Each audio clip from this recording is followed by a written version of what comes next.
Welcome to So You Want to Be a Councillor, where you'll get a realistic glimpse into what it's like to be elected to represent your community on one of Queensland's 77 councils. There are nearly 600 councillors across Queensland's 77 councils, but following the last local government elections in 2020, only 36.5% were female, just 13% under the age of 40, and even less identify as First Nations. Why is there a lack of diversity among those elected to represent the interests of the communities they serve? Is it because those who may wish to run think they don't have the qualifications to do the job? Or is it a lack of understanding about what the role involves and the positive impact working as a councillor can make? It takes a special person to both serve and represent their community. In this podcast series, we'll give you a real-life perspective of what it's like to be a councillor by chatting with previous councillors, mayors and council executives. It's an often misunderstood fact that mayors themselves are also technically councillors, and their duties don't end at the close of the business day. But those who take up the honour of the position say they find it worthwhile after seeing the tangible difference they've been able to make. So how does someone find themselves in the position of mayor? I'm Rob Hazel, and let's jump into the first episode where we catch up with Rachel Chambers, former mayor of North Burnett Shire and current CEO of Growcom, Queensland's peak fruit and vegetable industry body. A newcomer to Gayndah and a leading figure in the region's mud army during 2013's flood recovery activity, Rachel says she ran for mayor simply because she fell in love with the North Burnett community and knew she could make a difference. Rachel tells us exactly why she put her hand up to run and how she was able to make a positive impact as an elected representative, despite being both new to the region and local government itself, a situation she describes as having been a great advantage. My name is Rachel Chambers. For 5.5 years, I was Mayor of North Burnett Regional Council. Currently, I am the CEO of Growcom. So you were Mayor of North Burnett Regional Council for 5.5 years. How long had you been living in that area before becoming Mayor? So I became Mayor at the end of March 2016 and I moved to Gayndah in the North Burnett on the 29th of January 2013, so just over 3 years. So you hadn't been in the area for very long. What drove you to want to become the mayor of that area? Well, if you think back in 2013, what was happening in January was Queensland was being inundated by floods. The North Burnett, of course, was highly impacted. So my husband's family, his father was the police sergeant there for over 20 years. So I decided that I would just pack up and go and be like one of the mud army and go and help. So what did that help entail? Look, never to be one to do things by halves. I drove in, I hired an empty industrial shed and pulled trucks off the road initially because that was a problem. There was no one getting in or out of the roads. They were congested. A lot of the trucks had donated goods in it. So we started sorting donated goods, which is a huge issue in any kind of natural disaster. So I came to learn. And then we just sort of did whatever we needed to do at the time. So we ended up running what we called the Just Say Yes Centre. So people from the community just came in and if they needed help, all they had to do was answer a question in yes. Do you need help? Yes. And then we'd do whatever we had to do to make their day a bit better. At that stage, I don't imagine that local politics was really on your mind. What were you doing with yourself? It's a funny thing. Politics definitely was never on my agenda. It was on my mother's agenda. So I remember being young and growing up in Logan City and her chuffing me off to the Logan City council chambers, and I was so bored. I didn't know what she was doing, what she was trying to teach me. I just needed to get out of there. And politics to me hadn't really made an impact into my life until that time. So I was a very late adopter into politics. There's always a reason, and the reason was at the time the mayor and councillors came into the Just Say Yes Centre and said we were detrimentally affecting the economy of the region by doing what we were doing, and I sought to understand that opinion. And so I started a dialogue with council. Did that experience give you a bit of an affinity as well for the community there? I fell in love with the community there and then. So it was almost 4 months, 7 days a week. long, long hours, and in any kind of disaster response, you see the absolute best and some of the worst of humanity. So that's when I fell in love with the entire North Burnett. The experience of setting up the Just Say Yes Centre and what you were able to accomplish yourself. I'm guessing you were confident to do it. Did you feel that you were able to do something like that? Setting up the centre during a natural disaster, I think you have a great deal of time spent with community, absolutely, but you also deal with government departments. So we dealt with, Department of Health and public health and, of course, the council and emergency services and SES and QFIS and all of those departments as well. So it sort of expanded my eyes as to all the different functional parts of a community, and that definitely drove me and helped me out with my council endeavours. So from that time, you started dialogues with council. How long was it then from having this experience during the natural disaster for you to say, do you know what, I'm going to run for council? This is a great story because I don't think there's anyone sitting in their lounge rooms in any council area that says, you know what, my council has it 100% right. So I always say you have to put your life where your mouth is. And so for me, I started questioning council from that time. So I was like, why did you want to shut us down? And why did you come in? And why did you put that particular service there when the community obviously wanted it over here? And how are you making decisions? And all of those kind of things. So that absolutely stemmed from that first time. And it never stopped. So I was continually asking questions, and I was that really annoying constituent. And I did that up until the next election, where I gave myself a long, hard look at myself and said, Rachel, you have to put your life where your mouth is. It's time to give this a crack. Did you know what you were doing? Yes. So over the years, particularly in the first couple, there was people always saying, you didn't know what you were doing, did you? How could you?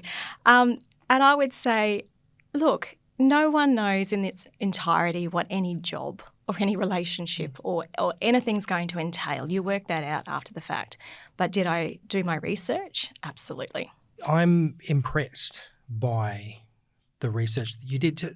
Talk us through, because you seem to me to be a very level-headed and thoughtful person, and you wouldn't go into something like council or running for council without having thought it through very, very clearly.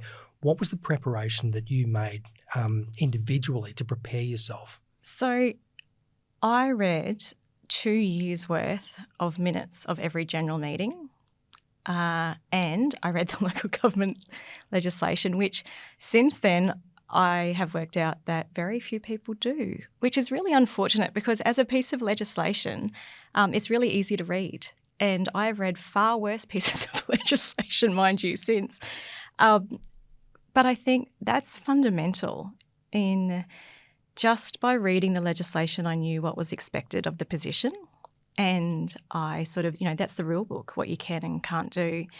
And then by reading the minutes of the council meetings, I could understand where council had come from. And I did it for 2 years for a purpose. So I wanted to see where council had come from, where they were in their decision making, in case I popped in. And of course, the plan was to pop in as mayor. So I knew I had to sort of understand council from day one. You had confidence in yourself. You don't just walk into a position like mayor. You have to be voted into a position like mayor. So how were you able to instill the confidence that you had in yourself into the community's belief in you? So back in 2015, so I resigned from my job in education, and then I announced it as a 3-month job interview. So that's how I approached it, that I was going to have thousands and thousands of people who decided whether I was worthy of this job, and I approached it like any other job interview. So I made sure that I did my research. I made sure that I went to understand the communities. Of course, you can't go in, and meet everyone individually. So I focused on groups, so sporting groups or community groups or things like that to give bang for buck. I mean, any election campaign is a hard task, and you will always be criticised for not going to speak to that person or that group or whatever. So you have to have quite a good strategy around it. Mine was get to groups. It's going to be better bang for buck, and really get to know what their issues are. So don't do any sort of flying visits, spend a few hours with them. You'd never been a councillor before, so wanting to go straight into the mayoralship, was your experience called into question during that election campaign? 100%. 100%. And at one town hall meeting, a voice from the floor was, what makes you think that you can not do your time as councillor and go straight to mayor? And of course I said, well, the local government legislation says, because of course I'd read it. And although that may not be the right decision for everyone, I did it because I felt that I couldn't wait for another term in order to achieve the things I had read about in the minutes. The council was had some financial concerns and it needed some hard decision making, and I knew that I was a person capable of doing that, so I needed that leadership position. We're not elected yet. Question marks over experience. Were there other question marks about things that may have surprised you? Were there question marks over your age at the time? To answer your question a bit backwards, no, I wasn't surprised about some questions. Yes, they were based on my age and potentially my family situation. So the age thing was what makes you think that you're old enough for the job. Once again, it's a legislation. Everyone should read it. You only have to be 18, and I was decades past that.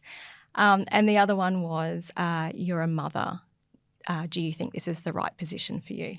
Was that something that you were asking yourself going into it? I wasn't asking myself as much as asking my family. So I knew that I was capable of delivering in this position, but my family had to agree to it. So we actually had a big family discussion with immediate family and extended family to say, this is what I'm thinking, and this is months and months out. This is what I'm thinking. Who thinks it's crazy? Who thinks it's a good idea, knowing that everyone is going to be elected to councils? So it's basically a one-in, all-in system, regardless of who you are. Everyone you touch, your friends, your family, become part of your role in community. So absolutely, it was a family-based decision. Prior to election, you obviously had thought about it and discussed it with the family.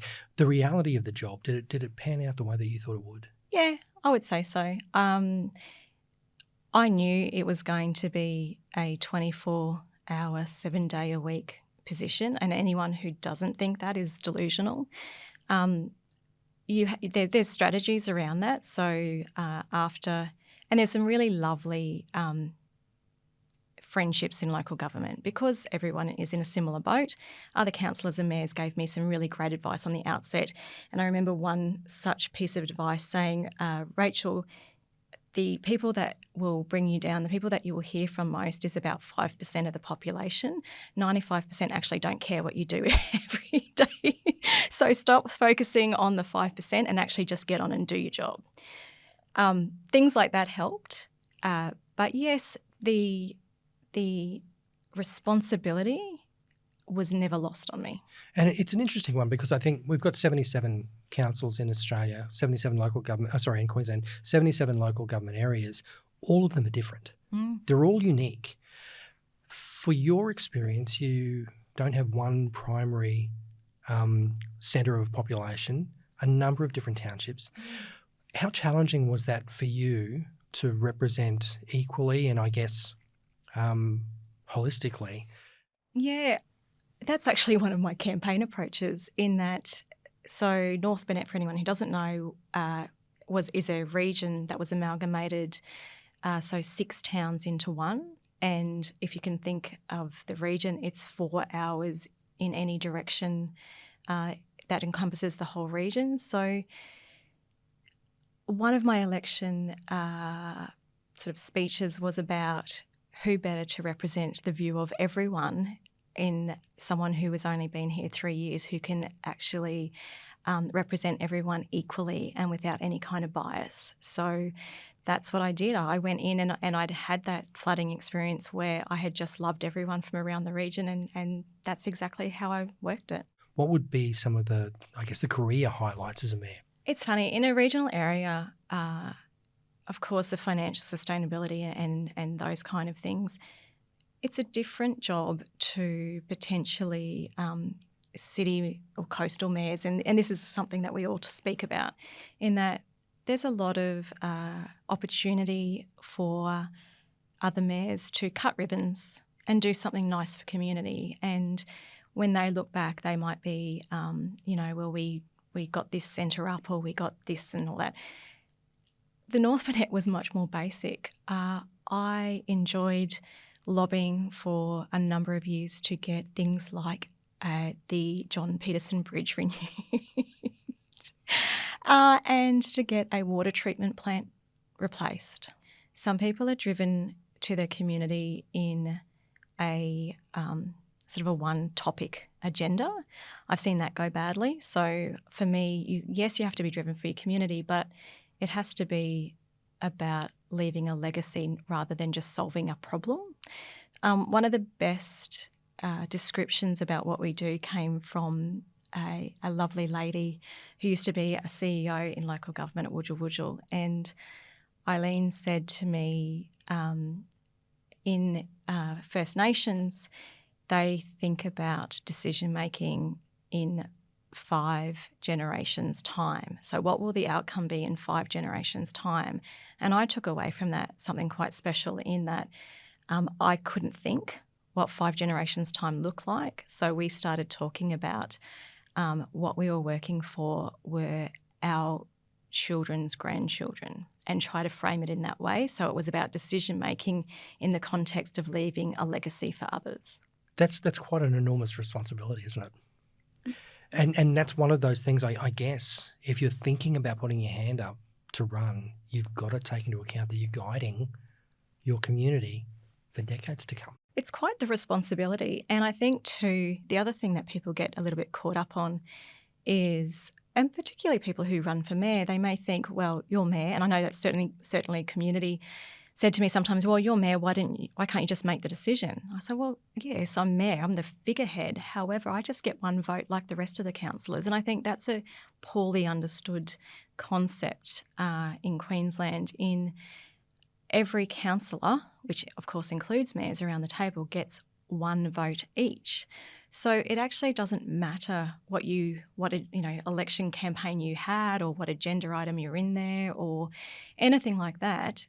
It can get overturned quite easily, depending on the numbers. And the other part of the legislation that people don't understand is once it gets overturned, as a councillor, you have to support it. So you don't have to personally agree with it, but you've signed up to supporting it because it is a council decision. Looking back now, 5.5 years in the job, how would you rate it as an experience in your life? Was it the best experience? Was it something you regretted doing? Never, ever regretted it. So there was some hard times. There was some beautiful times. It was quite a complete experience, if I could use that word, in that, but never, ever did I regret it. It gave me such profound life experiences that could never be replicated.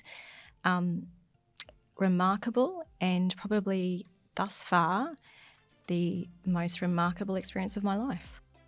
Thank you, Rachel, and thanks for listening to So You Want to Be a Councillor.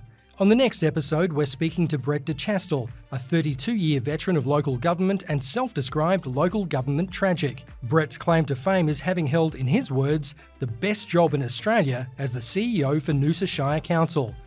It's a position he held for 8 years. Recently retired as the Local Government Managers Australia Queensland president, Brett is currently volunteering with Cherbourg and working with some Cape York councils, acting as a mentor and continuing his passion for supporting Indigenous communities. It's funny, I went through university and a couple of my friends have asked me that same question. And if you'd have asked me, I would have spent my career working in local government originally, I would have laughed. If you're feeling inspired to represent your community and considering running for council, go to statedevelopment.qld.gov.au/get-elected. There's a link in the show notes.